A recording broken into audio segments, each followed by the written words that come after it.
Tene Brahma Hridaya Adhikavaye Mojanchija Suraya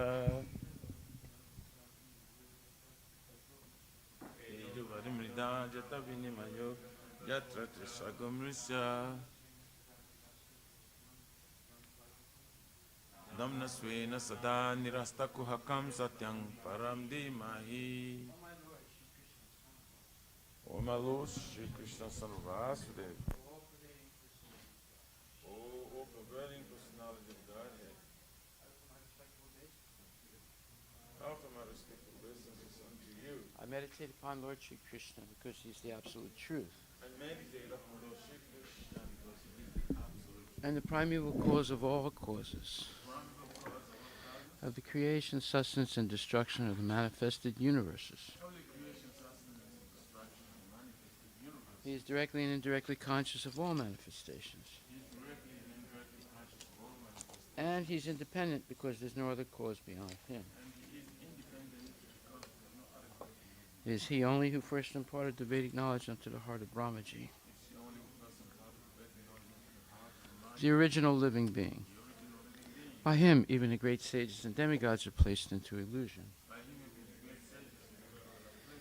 As one is bewildered by the illusory representations of water seen on fire or land seen on water. Only because of him do the material universes, temporarily manifested by the reactions of the three modes of nature, appear factual, although they are unreal. I therefore meditate upon him, Lord Shri Krishna, who is eternally existent in the transcendental abode, which is forever free from the illusory representations of the material world. I meditate upon him because he is the absolute truth. Dharma projita kaichovocha paramo nirmatsaranam satam vedyam vastavam atravastu shivadam tapa trayon mulunam Srimad Bhagavate Mahamuni Krite Kim va purir ishwaraha Sadyo Hridi Avarujite Tra Kritibihi Sususabishtakshanat. Completely rejecting all religious activities which are materially motivated. This Bhagavata Purana propounds the highest truth, which is understandable by those devotees who are fully pure in heart. The highest truth is reality distinguished from illusion for the welfare of all. Such truth uproots the threefold miseries. This beautiful Bhagavatam, compiled by the great sage Vyasadeva in his maturity, is sufficient in itself for God realization. What is the need of any other scripture? As soon as one attentively and submissively hears the message of Bhagavatam,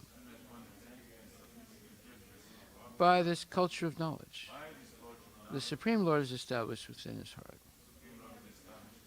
Nigama kalpatarur galitam phalam sukamukad amrita dravya samyatam pibata bhagavatam rasam alayam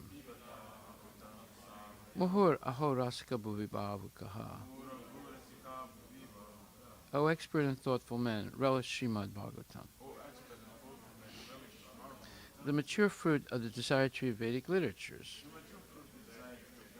It emanated from the lips of Sri Sukadeva Goswami.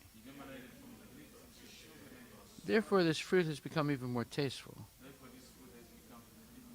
although its nectarian juice was already relishable for all,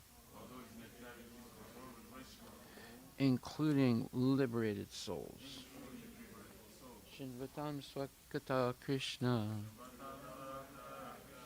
Punya Shravana Kirtana Hiryam Taksto Hi Abhadrani Vidunoti Srihitsatam To hear about Krishna from Vedic literatures, or to hear from him directly through the Bhagavad Gita, is itself righteous activity. And for one who hears about Krishna, Lord Krishna, who is dwelling in everyone's heart, acts as a best-wishing friend, and purifies the devotee who constantly engages in hearing of him. Nasta prayesu abhadresu nityam bhagavata sevaya bhagavati uttamasloke bhaktir bhavati naistaki. In this way, a devotee naturally develops his dormant transcendental knowledge. As he hears more about Krishna from the Bhagavatam and from the devotees, he becomes fixed in the devotional service of the Lord. Tadarajas tamo bhava kamalobha dayaschaye cheta etar anavidam stitvam sattve prasidhati. By development of devotional service, one becomes freed from the modes of passion and ignorance, and thus material lust and avarice are diminished. Evam prasana manaso bhagavat bhakti yogataha bhagavat tattva vijnanam mukta sangasya jayate. When these impurities are wiped away, the candidate remains steady in his position of pure goodness, becomes enlivened by devotional service, and understands the science of God perfectly. Vidyate hridaya grantis chidyante sarva samsaya siyante chasya karamani justa evat manishware. Thus, Bhakti Yoga severs the hard knot of material affection and enables one to come at once to the stage of a samsayam samagram, understanding of the Supreme Absolute Truth, Personality, Godhead. Therefore, only by hearing from Krishna from the devotees and in Krishna Consciousness can one understand the science of Krishna. Srimad Bhagavatam, Canto 1, Chapter 18, text number 45. Dadarya dharma pavili iyete nrinam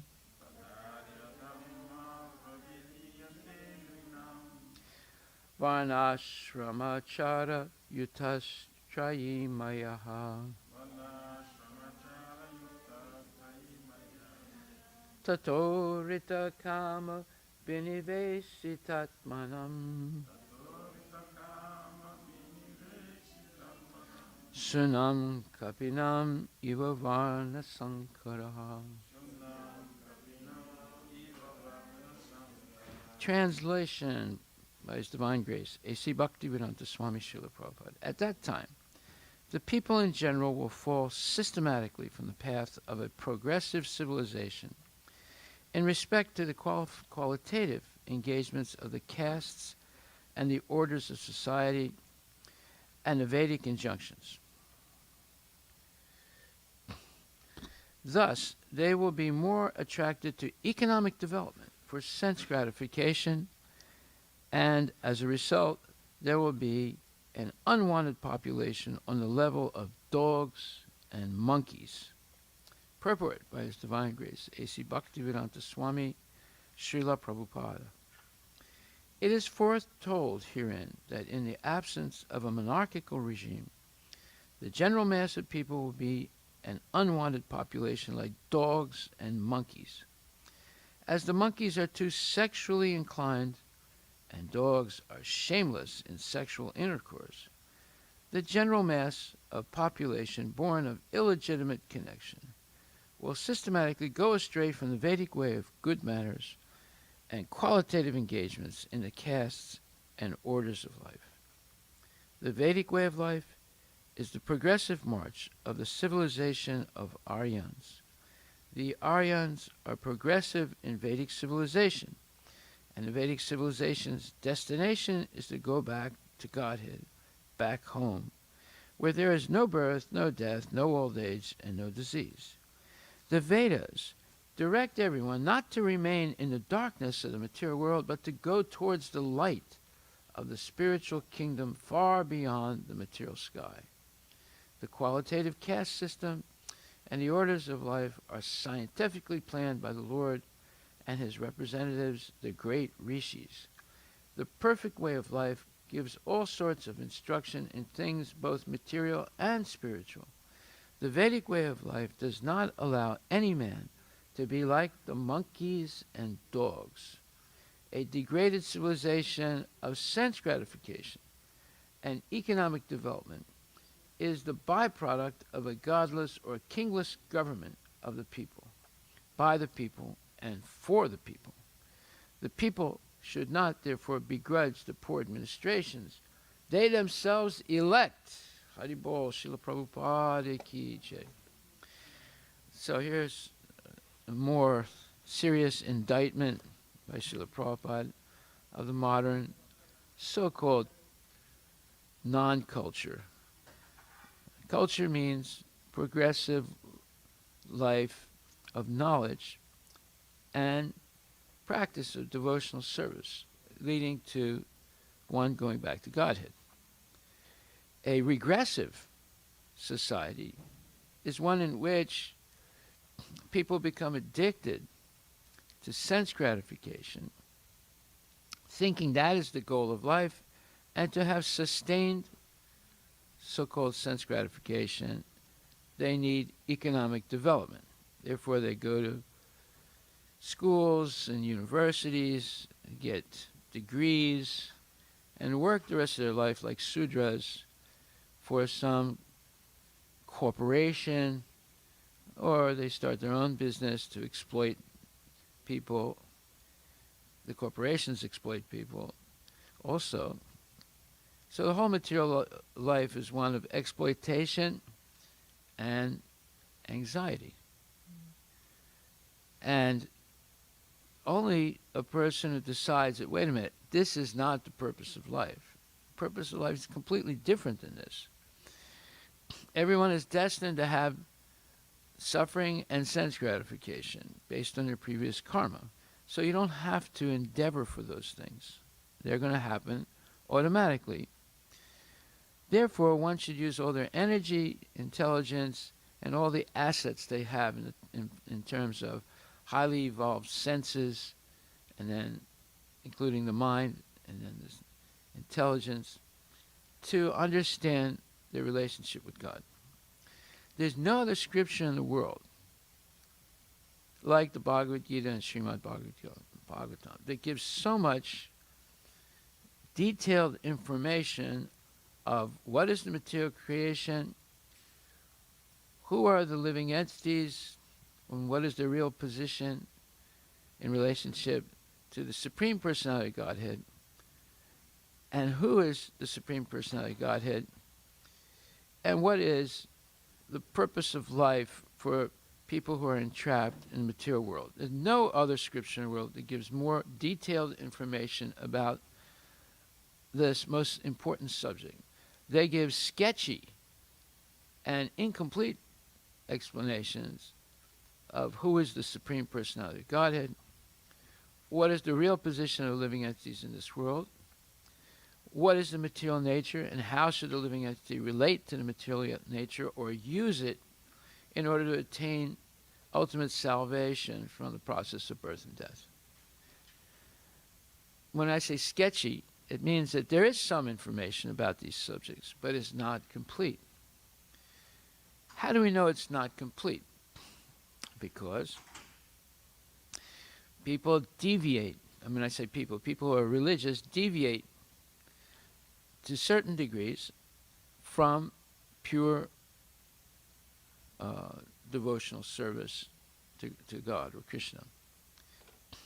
So, those deviations are in Hinduism, They're in Christianity, they're in Islam, they're in Buddhism, in Jainism, in Sikhism, and there's unending number of deviations in all these mundane religions. Now, why do we say they're mundane religions? Because they begin at a certain time and they will end at a certain time.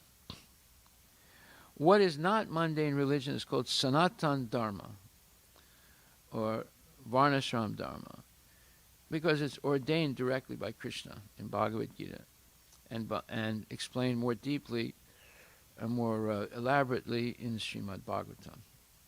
And even more information is given in the Nectar of Devotion and the Chaitanya Charitamrita.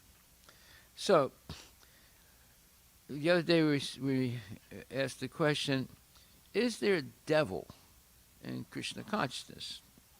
There's definitely a devil in the Abrahamic religions, right? Judaism, Christianity, and Islam.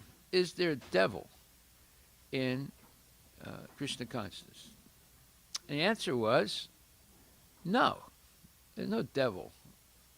But if there is a devil, it's misinformation and it's ignorance. That's what the devil is.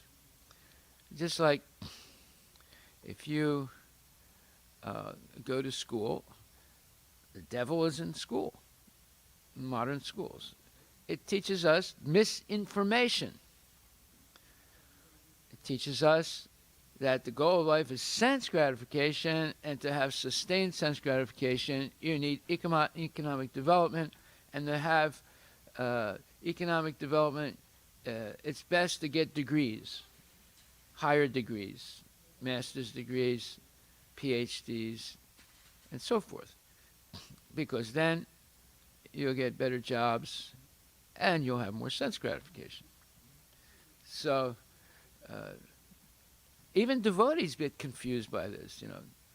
If like when Prabhupada was in India, he was not having so much success convincing people to become Krishna conscious. He asked many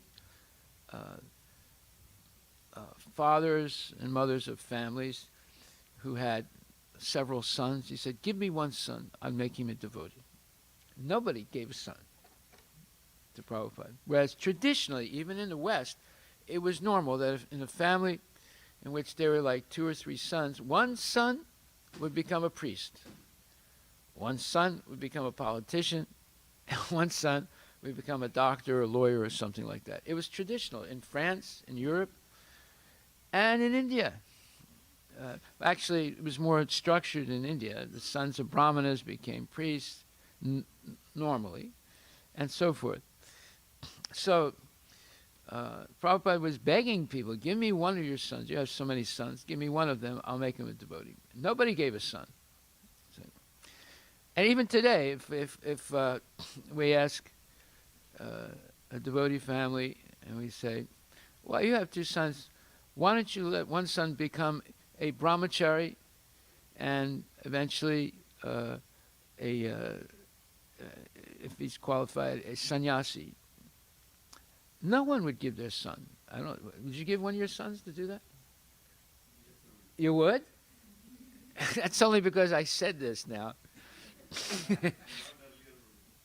Yeah, not earlier, exactly, right.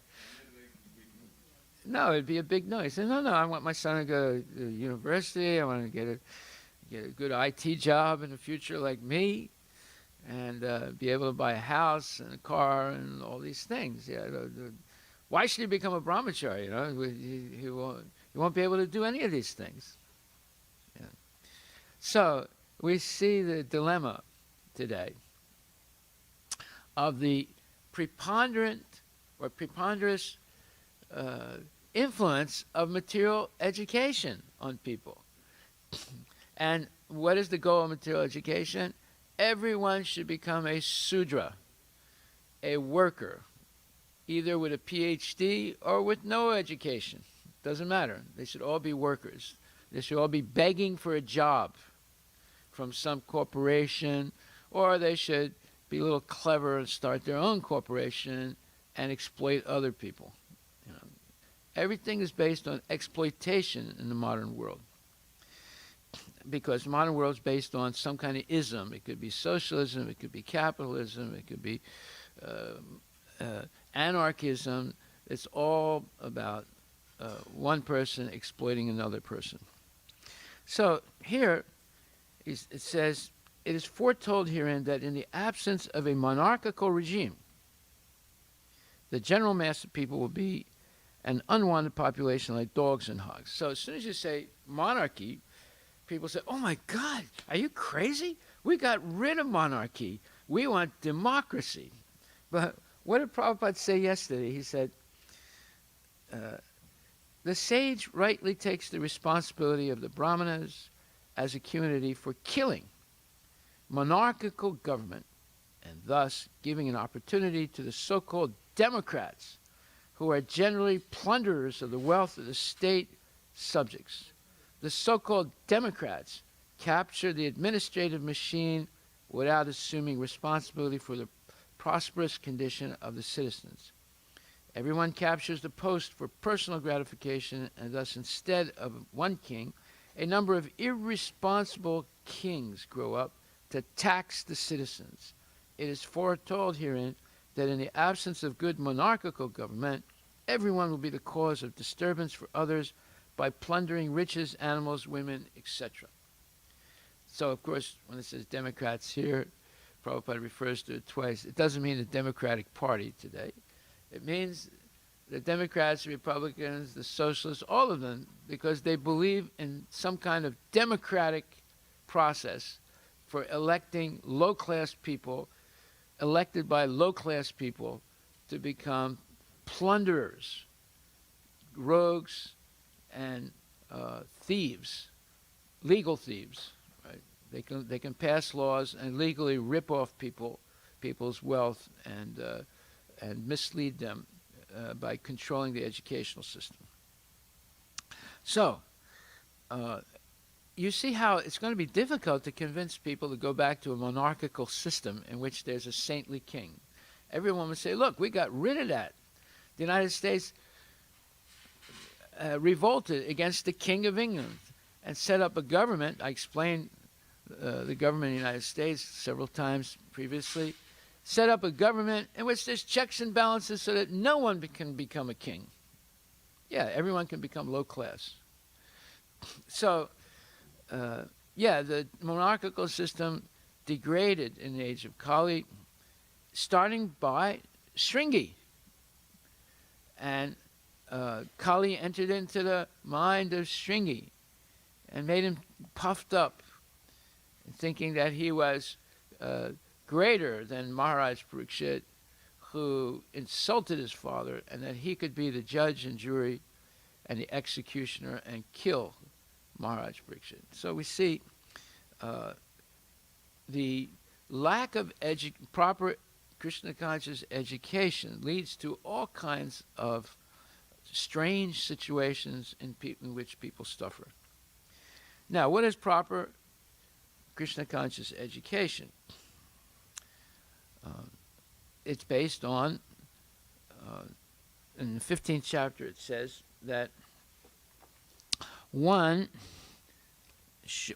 course the 13th chapter, 8th to 9th verse explains the 20 points of real education, and anything besides those 20 points is ignorance. And the 15th chapter goes even further. It explains more in detail, beginning with what is the false ego, and then it goes to explaining what is the material nature, the Mahatattva, and what is the constitution of the material body. It's made of material and spiritual energy. The material and spiritual energy look like they're mixed together, but actually they are independent of each other. But the spiritual energy, or the spirit soul, the jiva, is covered by the material body made up of the 24 material elements. And also, Krishna is present as the super soul. So now we see, to understand a person, a two-legged person, or a four-legged person, or a 1,000-legged person, you'd have to understand the material elements, 24 material elements, the soul, and the supersoul. And further than that, you'd have to understand that the supersoul, the soul, and the entire material elements in creation comes from Krishna, the Supreme Personality of Godhead. So that is real education. And then on top of all that, you would have to understand that the relationship between the jiva and the material nature with Krishna is one of devotional service. So the whole Bhagavad Gita is leading to devotional service by surrender to the Lord and taking dictation from the Lord and following the dictation without any personal motive other than to please the Lord. So this is a big subject, this Bhagavad Gita. And we have to be convinced that this is real education, not this other nonsense that teaches us to become a Sudra, always dependent on low-class people like CEOs and team leaders and etc. And the whole purpose is sense gratification through economic and sustained by economic development. It's not economic development. In fact, there's a wonderful purport where Prabhupada explains that in the Bhagvatam. It's actually exploitation. Every business is exploiting the customers, the workers, and then the state is exploiting the businesses in the form of constantly increasing taxes and so forth. So that there's this, it's not trickle-down democracy, it's trickle-down exploitation from the top to the bottom. And when a person realizes that this is the real nature of material life, they feel, why should I be an exploiter and why should I be exploited? So there begins the quest for complete dependency on Krishna, which leads to complete independence from the laws of material nature and from all exploiters. So this is a big subject. Very few people really understand this subject, even amongst devotees. Therefore, it's very important that we regularly hear Bhagavad Gita and Srimad Bhagvatam and discuss it and try and churn this ocean of transcendental knowledge to make it pertinent to our lives. Otherwise, we can make it like a light switch. For custom and habit and to look good, you switch it on.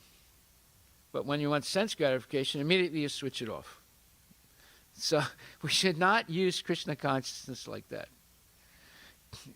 Krishna consciousness should be always our number one priority in life. We have to prioritize our life. What is number one in our life? Well, usually amongst the nonsense people, they say, number one, it's me. I'm number one. And everybody else is number 2, 3, 4 ad infinitum. But actually, in Krishna consciousness, number one is Prabhupada and Krishna. Because those are the persons who should dictate to us what we should do. Dictate means they tell us with love and affection what is our real duty in life. So this is clearly said here. The Vedic way of life is the progressive march of the civilization, that means the entire human civilization, of the Aryans. The Aryans are civilization of people and government based on helping everyone go back to Godhead. It's not the Nazi definition of Aryan, blue-eyed, blonde-haired, tall guys, originally from the Huns, who settled somewhere in the Germanic countries, and they are the super race, the Übermensch, as Nietzsche called them. It's a bunch of nonsense. they took this term Aryan from the Vedic literature, but they took it without getting it from a spiritual master. They took it with their own speculation and made this false definition of Aryan. So whenever and it's pronounced Aryan, and even today, people talk about the Aryan race of people, the white people, and then everybody else who's brown or black or yellow. They're not part of that superior race. It's a bunch of nonsense. But this is what's going on in society, all due to what? Ignorance and misinterpretation. So that's the devil. Ignorance and misinterpretation. And so, therefore it says, the Vedic civilization's destination is to go back to Godhead, back home, where there is no birth, no death, no old age, and no disease. The Vedas direct everyone not to remain in the darkness of the material world, but to go towards the light of the spiritual kingdom far beyond the material sky. Tamasima Jyotirgama. That's a Vedic aphorism. Go from the darkness of ignorance to the light of knowledge. Or as Krishna says, Evam Vibanakam Partam Agyanamam Tama. So it says that I, dwelling in the heart of all living entities, light up with the lamp of knowledge the darkness born of ignorance. So that lamp of knowledge is Bhagavad Gita. It's the knowledge that Krishna is giving in Bhagavad Gita, as we just summarized. There's 4 levels: understanding material nature, understanding individual soul, understanding relationship of the individual soul with the super soul, and understanding that all these things are coming from Krishna, the Supreme Personality of Godhead. Okay, so therefore it says, the qualitative caste system and the orders of life are scientifically planned by the Lord and his representatives, the great rishis. The perfect way of life gives all sorts of instruction in things both material and spiritual. So if you really want to learn material knowledge, you have to study Bhagavad Gita and Srimad Bhagavatam. If you really want to understand spiritual knowledge, you have to study the same 2 books. All knowledge is given in Bhagavad Gita and Srimad Bhagavatam. That we should be sure of. It's not, if you read Bhagavatam, it's not that you're going to be ignorant in the material society. You'll be smarter than everyone else, because everyone else doesn't understand how they're being exploited. They're just going along like lemmings. Lemmings is animals, something like goats. And if one lemming jumps over a cliff and dies, all the other lemmings follow. So material life is compared to the life of a lemming. All the time, the exploiters, they come up with a new emergency. Oh, the world's going to end in year 2000, Y2K, you know. Oh, the world's going to end in 2012 according to the Mayan calendar. Oh, the world's going to end because of COVID-19. Well, wait a minute. There's COVID-24 coming up soon. And then there'll be COVID-36 and COVID-84. You know? So creating anxiety, that's the material world. But the devotee is prasanatma, self-satisfied. He doesn't need anything extraneous for his happiness, because his happiness or her happiness is within. They realize that Krishna is in the heart, and that in their heart also is their jiva, soul, the source of the consciousness. Therefore, they don't have to look outside. They have to learn to look inside to understand the truth and to become fully happy and satisfied, and to live a decent, honorable life, and same time cultivate Krishna consciousness. A decent, honorable life means you work honestly, you control and limit your material development in order to have time for spiritual development. But most people, they spend all their time in material development, and they just pay lip service to spiritual development, and basically they die confused, and they don't know what's going to happen. And their last prayer is, please God, if there is a God, let there be nothing after I die. What kind of prayer is that?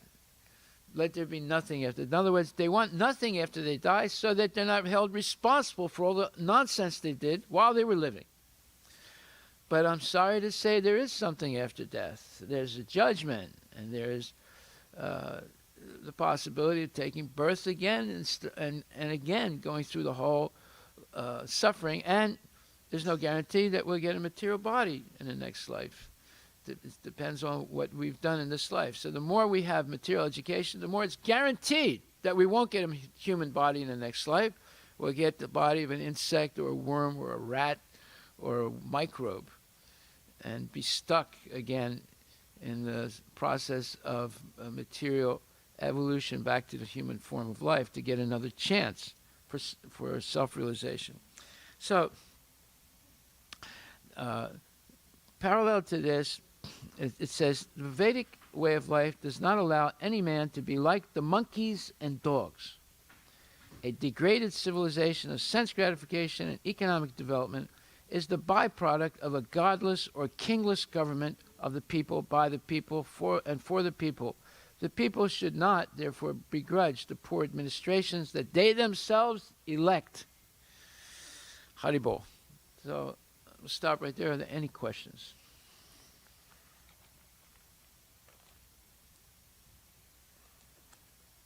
Yes. Thank you for a nice explanation. So, what does it mean spiritual pleasure? What does it mean to experience spiritual pleasure, happiness? That's a great question. Well, this is why we have Srimad Bhagvatam and Chaitanya Charitamrita.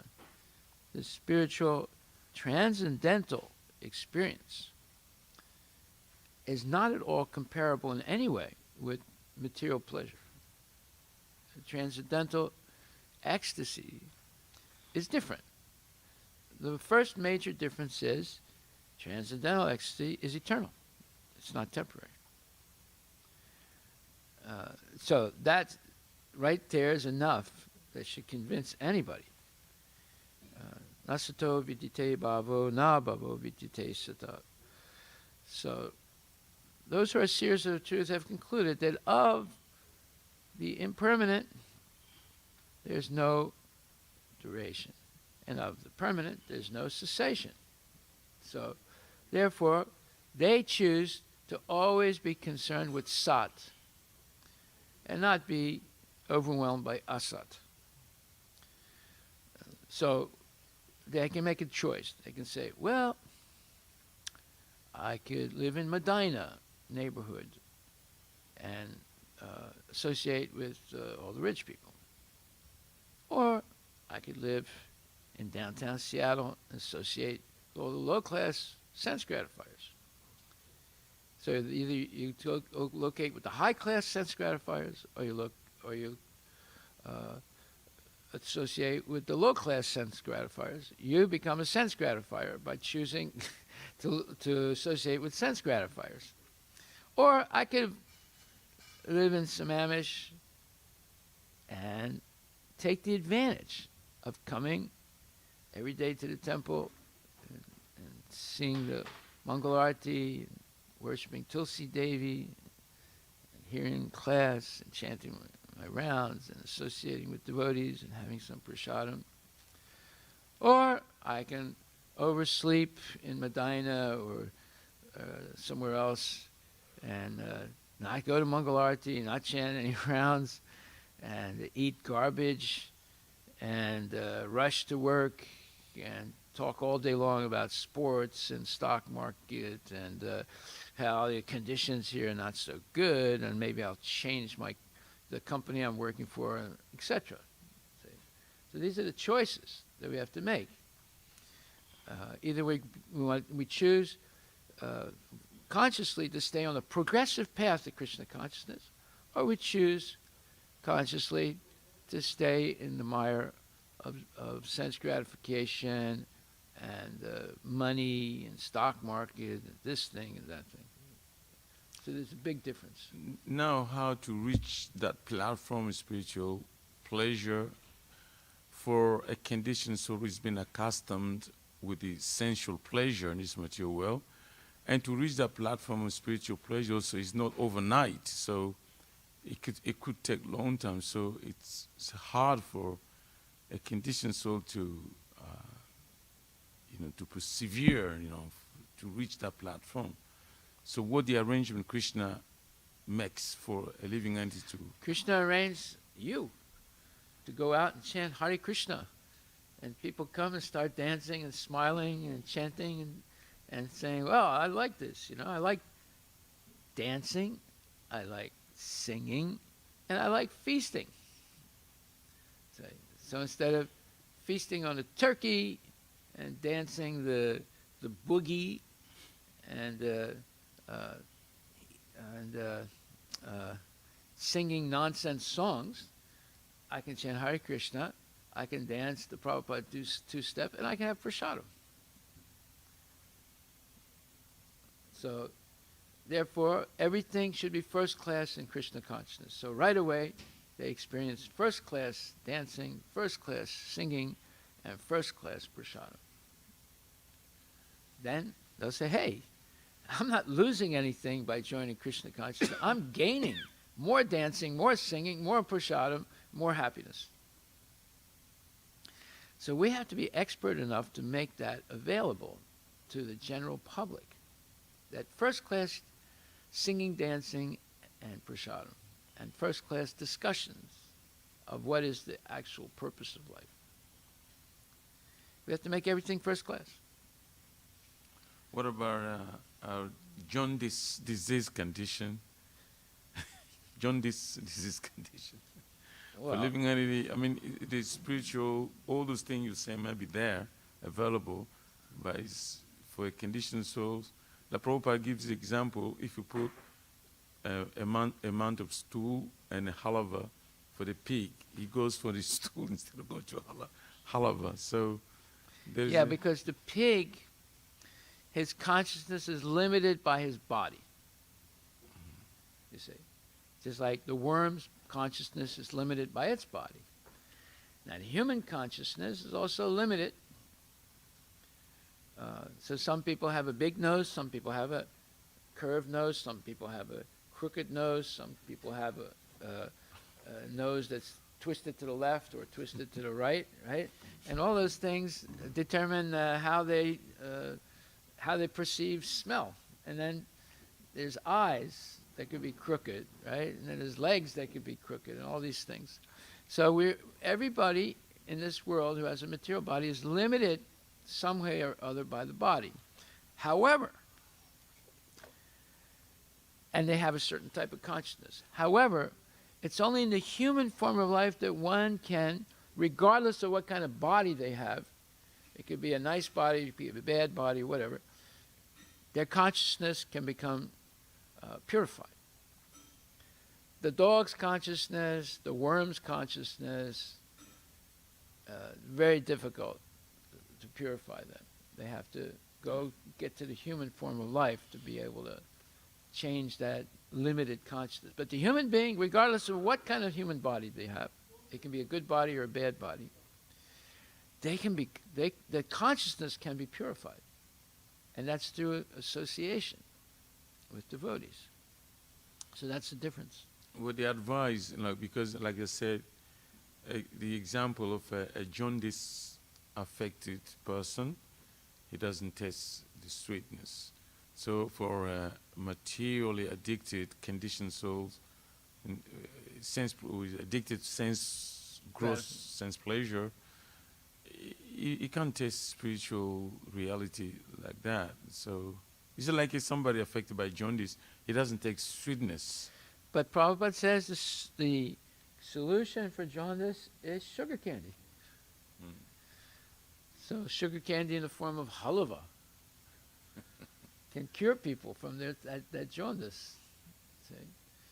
Or sugar candy in the form of ISKCON bullet It's simply wonderful. So we have to become experts in sweetness, giving people sweetness of Krishna conscious pastimes of the Lord, Krishna conscious food, Krishna conscious, prasadam, and Krishna conscious dancing and singing. See, that's the only thing that can convince people are these things. It's everything else. Simply philosophy is very difficult to convince people with philosophy. Very, because they're not philosophical. They're philosophical, but not philosophical. So it's very difficult. They've been programmed to be stupid by their education. You see, but everyone is seeking happiness. So if we show them the highest form of happiness, they'll say, "Hey, this is something I'm interested in because I want to be happy. I want to have some love in my life, and I want to have some peace." So peace, happiness, and love. We should be experts in how to deliver this peace, happiness, and love to the common people. So we have to be, if you're not peaceful, happy, and full of love for Krishna, how can you give it to someone else? You can't. You have to be happy, peaceful, and full of love. You know, just like, let's say you are engaged 24 hours a day in Krishna consciousness, and every day your peace, happiness, and love increases. Because every day you get new inspiration by serving, learning something new, how to offer to Krishna. Just like you can learn how to make garlands, you can learn how to make sandesh, you can learn how to cook transcendental burritos, you can learn how to chant nicely, you can learn different tunes and different bhajans, and every day you're learning something new. You can learn how to make deity clothes, you can learn how to manage the treasury so that not one penny is wasted. You can learn so many things you can learn, right? You can learn how to take care of cows, you can learn how to grow vegetables, you can learn how to grow fruit trees, all to please Krishna. So it's unlimited. So wouldn't it be nice to do that 24 hours a day rather than learn how to make the CEO richer? Learn how to be in more anxiety, being pushed all the time for deliverables. Deliverables for who? It should be deliverables for Krishna, not deliverables for some guy who's having illicit sex and drinking liquor and exploiting others. Think about it. Well, I was trying to explain this philosophy to a young devotee, and how to, just what you said, to be always engaged in different devotional, transcendental activities. So he said, and then one after another, attending Mangal, he said, but then what about if I get bored? What? He asked question. Yeah, what if I get bored? Yeah. Well, ask him, you have never been bored doing what you're doing? Mm-hmm. See, obviously he's an expert in being bored. You understand? That's why I said, well, everything I'm doing now, at some point I get bored. So I don't think Krishna consciousness is any different. So what do I do when I get bored with Krishna consciousness? You see? So he's an expert at boredness. That's why he's asking that question. Right? So what's your answer to that? What I said? Yeah, I did tell him the truth. Say like, well, it's true in the beginning you might not appreciate, or you might not experience these, the nature of these activities. They're always full of happiness, ever increasing happiness. That's because you have like a jaundice affected person, you cannot appreciate the sweetness. So therefore you have to go on taking it, because the doctor will tell you, keep on taking sweetness, sugar. He prescribes for you to take some kind of medicine which is sweet, and then you have to believe in the doctor, and then keep on taking it. And then one day, you get better.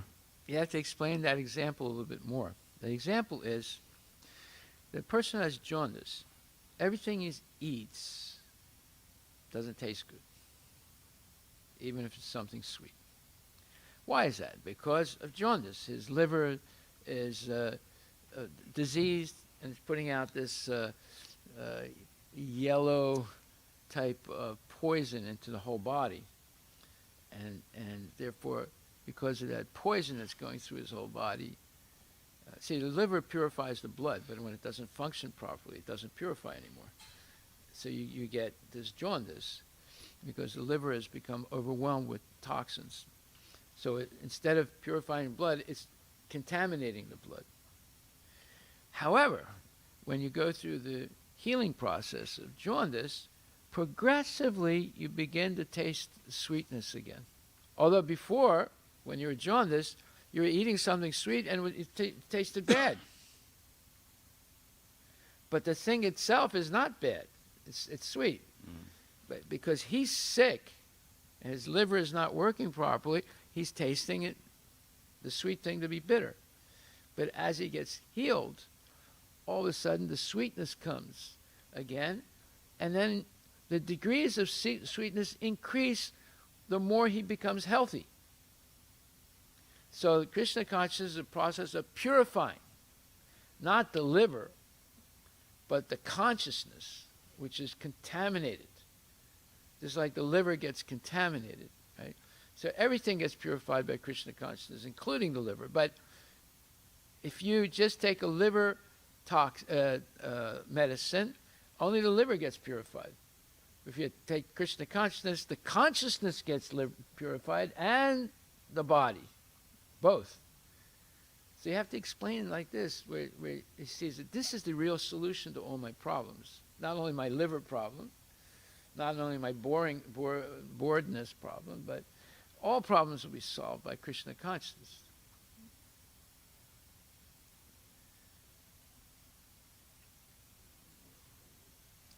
Okay, that's why Prabhupada says Krishna consciousness is the solution for all problems. But you have to be able to explain it. Okay, so we'll stop right there. All glories to Srila Prabhupada. Thank you for that question. Good question.